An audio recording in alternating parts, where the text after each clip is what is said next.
حضرت عبداللہ بن عباس رضی اللہ تعالیٰ عنہ سے روایت ہے، وہ کہتے ہیں کہ سرکار دو عالم صلی اللہ تعالیٰ علیہ وسلم نے فرمایا کہ آب زمزم سے وہی فوائد حاصل ہوں گے جن کے لیے اسے پیا جائے گا۔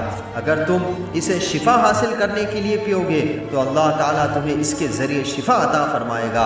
اگر تم اسے بھوک مٹانے کے لیے پیو گے تو اللہ تعالیٰ اس کے ذریعے تمہاری بھوک مٹا دے گا، اور اگر تم اسے پیاس بجھانے کے لیے پیو گے تو اللہ تعالیٰ اس کے ذریعے تمہاری پیاس بجھا دے گا۔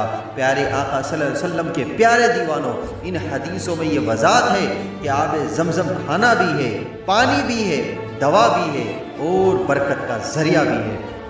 حضرت عبداللہ بن عباس رضی اللہ تعالیٰ عنہ سے پوچھا گیا کہ نیک لوگوں کی نماز کی جگہ کون سی ہے؟ آپ نے فرمایا میزاب کے نیچے۔